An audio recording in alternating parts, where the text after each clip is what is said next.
Les entreprises belges s'inquiètent face au coût de l'énergie. Notre réseau électrique de plus en plus saturé. Les prix actuels de l'énergie impactent fortement les marges des entreprises. Avec Equans, passer d'une pression concurrentielle à un avantage compétitif retrouvé. Votre transition énergétique mérite un partenaire. Equans.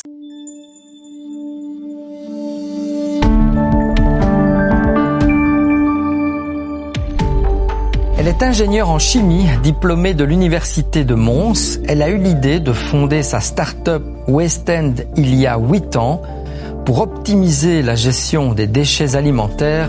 Bonjour Lola Brousmich. Bonjour. Alors concrètement, Westend, ça consiste en quoi exactement ? Alors on est une start-up de valorisation des déchets alimentaires où on va proposer une solution qui permet de convertir ces déchets, ces matières organiques en biogaz.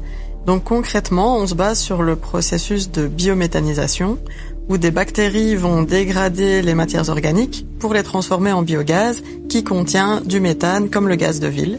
Et donc on va pouvoir proposer nos unités à différents types de collectivités qui vont valoriser leurs déchets directement sur place et bénéficier du gaz produit. Alors justement, comment vous avez eu cette idée écologique de valoriser au mieux les déchets alimentaires ? Comment ça vous est venu ? En fait, pendant mes études, lors d'un cours dans mon cursus d'ingénieur en chimie, la professeure nous parle de ce process de biométhanisation. Et c'est là que je me dis, en fait, faire de l'énergie à partir de déchets, c'est trop bien. Ça me crée vraiment une sorte de vocation. Et je me dis, mais pourquoi est-ce que c'est pas plus connu ? Pourquoi est-ce que c'est pas déjà répandu partout ? Et donc, je décide vraiment de me spécialiser, d'étudier vraiment ce sujet-là. Et je fais mon stage et mon TFE sur le sujet. Et lors de mon stage dans une unité industrielle de biométhanisation, je me rends compte que finalement, prenons un restaurateur, mais il va payer 2 fois parce qu'il paye une première fois pour que ses déchets soient collectés, ramenés sur le site de traitement, et ensuite il paye pour utiliser de l'énergie, alors que ces déchets produisent de l'énergie. Oui. Et c'est là que je me suis dit, si on miniaturise le process, on peut l'installer directement chez lui et il bénéficie de tous les avantages. Oui, parce que votre constat, c'était de voir qu'un resto, une maison de repos, les déchets, ils partent en camion poubelle, il y a des kilomètres, entre guillemets, inutiles, et c'est du gaspillage pur. Votre solution, c'est d'éviter ce gaspillage et de profiter d'une matière première qui est sur place. C'est bien ça. Absolument. C'est vraiment ça l'idée, c'est de éviter le transport des déchets et d'avoir vraiment une solution locale avec un service en circuit court. Voilà, donc je résume 2 avantages avec Westend, la réduction du gaspillage, avec toutes les nuisances que vous soulignez, et la production d'énergie verte. Donc ça veut dire ce que l'on crée, ce que vous créez. Concrètement, ça se passe comment ? C'est une mini cuve, comment ça se passe et ça dégage quel gaz qu'on peut relier comment ? Concrètement, ce qu'on propose, c'est une solution plug and play, donc un conteneur maritime standard. Donc ça a quand même un certain volume, c'est un système qui fait 6 mètres sur 2,5, okay, dans lequel on a un ensemble de cuves. On va adapter le nombre de cuves en fonction du volume de déchets à traiter et on peut mettre plusieurs conteneurs en fonction du volume de déchets du client. Donc un seul conteneur va pouvoir traiter jusque 200 kilos de déchets par jour. Et dans ces cuves, on va retrouver ces fameuses bactéries qui font le travail à notre place. Donc nous, derrière, simplement, ce qu'on a à faire, c'est raccorder notre cuve qu'on appelle donc un biodigesteur, le raccorder à une application en fonction du client. Ça peut être une chaudière pour produire de l'eau chaude, ça peut être directement une cuisinière avec des tacs de cuisson, ou on peut, si on a des volumes plus importants, partir sur un moteur de cogénération qui va transformer ce gaz à la fois en chaleur et en électricité. Donc voilà, le restaurateur qui nous écoute, il peut se dire, tiens, plutôt que de jeter mes 200 kilos de déchets par jour alimentaires, s'il travaille à grande échelle, évidemment, on parle pas du particulier, je peux récupérer ces déchets, investir dans cette cuve. Ça va me coûter combien, moi, restaurateur ? Alors, on fait vraiment des systèmes sur mesure, comme je le disais, en fonction de la quantité de déchets, en fonction des applications d'utilisation du biogaz derrière. Et on propose aussi des options de location. Okay. Donc l'idée, c'est d'avoir une formule Waste as a Service et de permettre à nos clients d'avoir simplement un contrat annuel où on leur met à disposition l'installation et la maintenance, l'entretien qui suivent derrière. Et effectivement, du coup, c'est pas un système qui va être à ce stade adapté pour le particulier. On est plutôt sur des infrastructures, comme vous l'avez dit, grandes restaurations collectives, type hôpitaux ou industrie agroalimentaire, par exemple. Maisons de repos, mais ça peut être aussi des entreprises qui ont une cantine. Absolument. Donc c'est le marché que vous visez, avec aussi, de le rappeler, qu'il y a un retour sur investissement, vu qu'il va faire une économie d'énergie en utilisant ce biogaz pour alimenter sa cuisinière, par exemple, le restaurateur. C'est ça, le retour sur investissement, il est double. Donc il est d'une part sur éviter de payer un collecteur de déchets, et sur évidemment donc le gaz qui est produit, avec ce côté aussi autonomie et résilience quand on voit aujourd'hui la flambée des prix, c'est quelque part un peu rassurant de se dire ok, j'ai une partie de mon énergie que je maîtrise. Moi-même. Et troisième avantage, dans votre fameuse cuve, ce biodigesteur, c'est bien ça? C'est bien ça.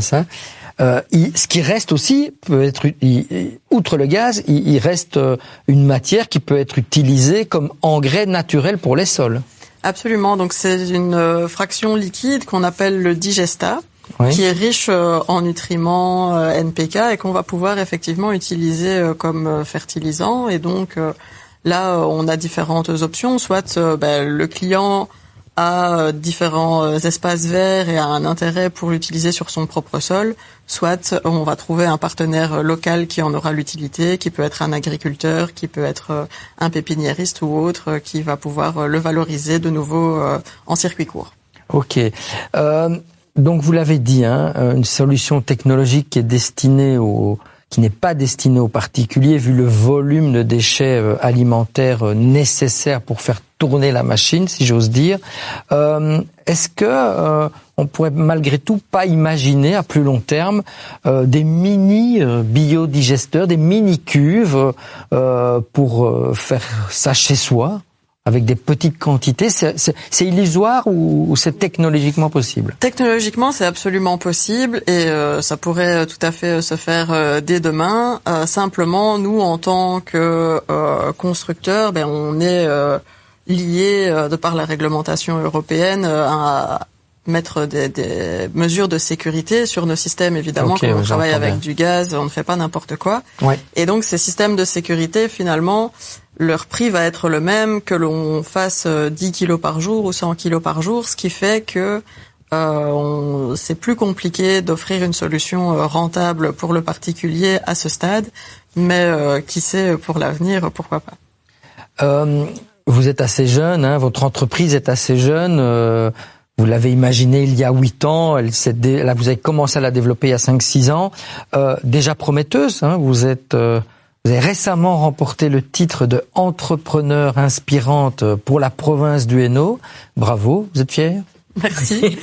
Oui, bien sûr, c'est une fierté évidemment. C'était aussi une surprise parce que voilà, j'étais déjà très contente de participer, d'être dans le panel d'orateurs parce que j'avais à mes côtés des entrepreneurs très aguerris avec des parcours aussi impressionnants et très inspirants. Donc oui, c'est une fierté. Et donc vous serez en course pour le titre wallon, parce que chaque province a son entrepreneur inspirante. Et donc la compétition à l'automne, vous serez peut-être l'entrepreneur inspirant wallonne de l'année. Est-ce qu'il y a un espoir vous y croyez? Pourquoi pas? J'avoue que je me projette pas trop dans ce genre de choses. C'est surtout une très belle opportunité qui m'est offerte de visibilité. De pouvoir faire connaître West End, donc déjà rien que ça, j'en suis déjà très contente. Vous en avez déployé combien au moment où on parle là, de biodigesteurs? Vous êtes au tout début ou il y en a déjà un certain nombre qui ont été installés? Alors on est quand même au début, donc actuellement on a 4 clients et on a surtout, des aspects administratifs qui nous ont un petit peu ralenti au début. C'est dur d'être entrepreneur aujourd'hui? Oui, aujourd'hui comme probablement avant.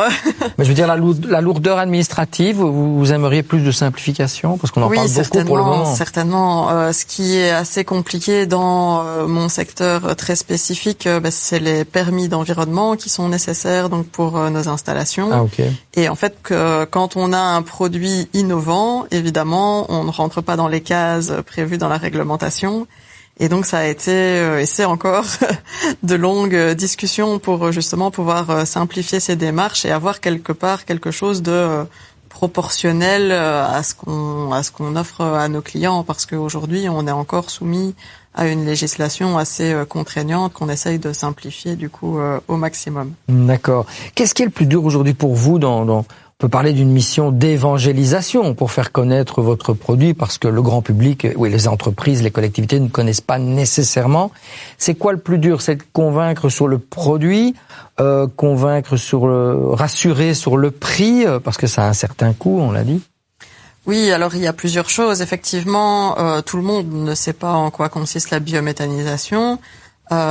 On voit tous très bien à quoi ressemblent des panneaux solaires, une éolienne, etc. Mais la biométhanisation, ça reste un petit peu moins abstrait. Voilà. Alors que c'est très concret. Oui, finalement, c'est très concret, mais c'est moins connu malheureusement, un petit peu moins aussi soutenu, on peut le dire, au niveau gouvernemental et autres, contrairement à des pays voisins comme la France. Et donc pour le grand public, ça nécessite effectivement d'abord d'expliquer en quoi ça consiste.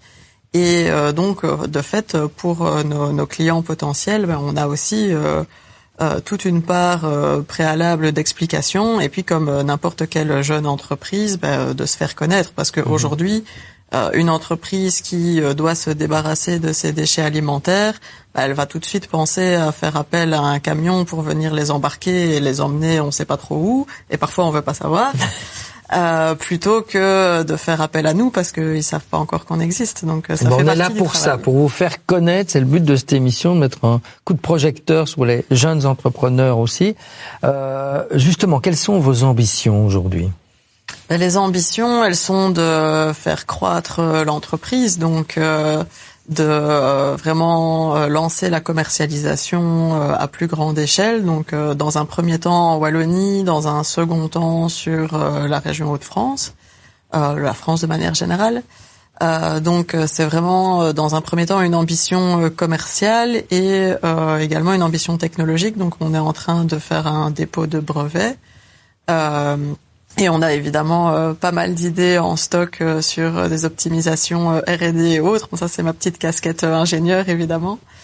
Mais donc, voilà, il y a pas mal de projets qui sont prévus et qui vont nécessiter donc du financement et donc pas mal de challenges encore en perspective. Et donc, quel développement, avec quel argent? Comment on fait pour convaincre et séduire Alors, à ce stade, on a bénéficié d'un soutien de l'Invest de Charleroi, donc Sambre Invest, puisqu'on est basé dans cette région-là. Des soutiens également divers de Wallonie Entreprendre. Et donc, voilà, pour la suite, il y a encore pas mal de pistes sur la table pour nos différents besoins. Donc, plutôt, je vais dire... en termes de soutien à la recherche pour tout ce qui va être projet de R&D et pour la croissance, voilà, on se laisse encore différentes pistes au niveau que ce soit investisseurs privés. Oui, voilà, j'allais vous poser la question. Vous êtes à la recherche très concrètement d'investisseurs privés? Vous lancez un appel? Pas encore aujourd'hui exactement, mais c'est pas exclu pour l'année prochaine que effectivement on puisse avoir besoin de fonds supplémentaires pour justement scaler. Est-ce qu'on pourrait imaginer dans 10 ans, soyons fous, que West End produit ses cuves à une échelle plus industrielle, je vous dirais qu'une vraie chaîne de montage dans un hangar, quelque chose de puissant pour conquérir le marché français par exemple? Oui, on peut tout à fait l'envisager. Donc aujourd'hui, notre design vraiment de produit a été pensé pour ça, pour être facilement industrialisable.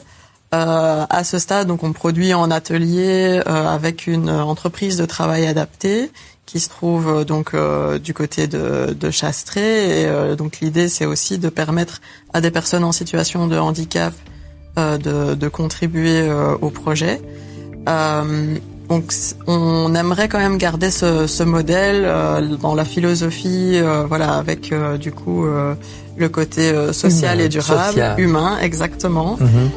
Et donc dans cette logique-là, l'idée est toujours d'avoir un impact en circuit court, et donc on serait plutôt sur plusieurs ateliers, je vais dire délocalisés, avec une production locale, plutôt qu'un gros atelier central qui D'accord. dessert toute l'Europe, quoi, je vais dire.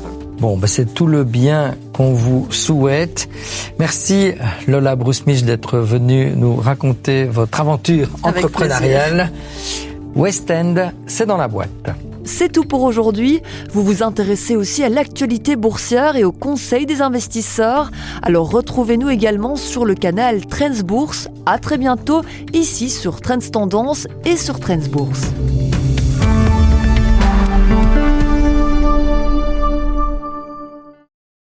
Les entreprises belges s'inquiètent face au coût de l'énergie. Notre réseau électrique de plus en plus saturé. Pour leur énergie, les entreprises ont souvent l'impression d'être livrées à elles-mêmes. Avec Equance, passez de tout gérer vous-même à un partenariat qui donne de l'énergie. Votre transition énergétique mérite un partenaire. Equance.